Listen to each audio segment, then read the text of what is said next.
Hey everybody, it is November 14th, 2023, and I just wanted to share from my favorite daily reading, Melody Beattie's Journey to the Heart.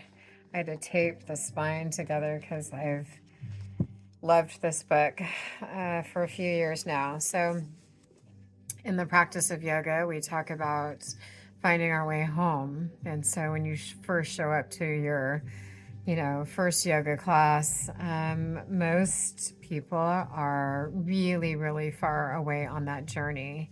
And it takes a lot of self study and mistakes and patience and willingness and humility and devotion to continually find your way back when you've drifted. And so for November 14th, Melody Beattie says this: find your center. My life has changed so much, the man once told me. I go with the flow now, try to be in the moment, be spontaneous. I'm a foreman, and even though at work life goes much more smoothly, a year ago I didn't know what it meant to be centered. Now I do, and I work at staying that way.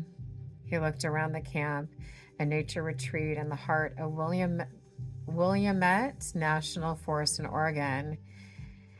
And I know how to get there too. For many years, I didn't understand what it meant to be centered either. If I was that way for a while, it was more accidental than deliberate. It takes time, practice, and mostly desire and commitment to make staying centered a way of life, but the time it takes is worth it. Learn what it feels like to be centered, to be balanced. Learn what it feels like to be off center.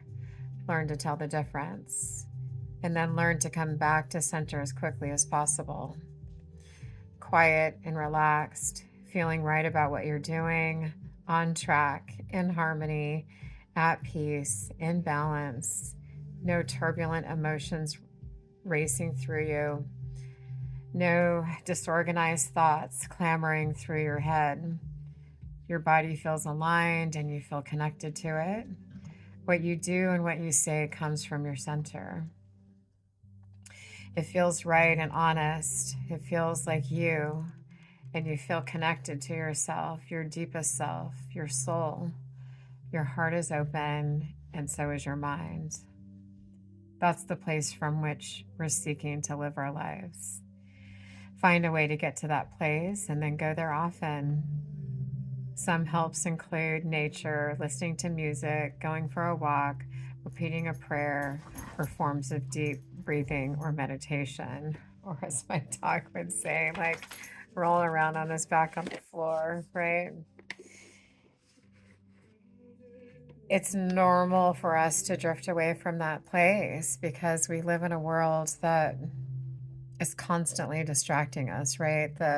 The book that I am dabbling in, Awakening to the Dark, I think is the title, talks about how during the daytime, although the sunlight is beautiful and shows us really shiny things, it distracts us from our emotional well-being.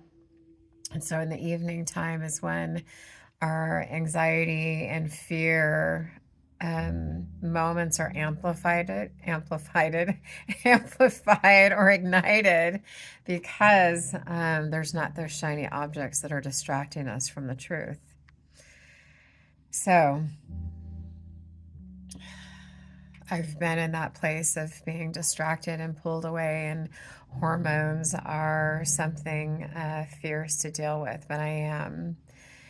And we're spirits living in a human world, and we're trying to behave in ways that aren't unruly or unjust.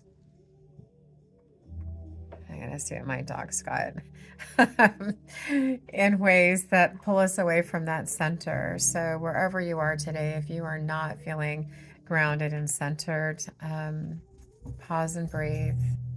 Just pause and breathe and know that everything's going to be okay. Cheers.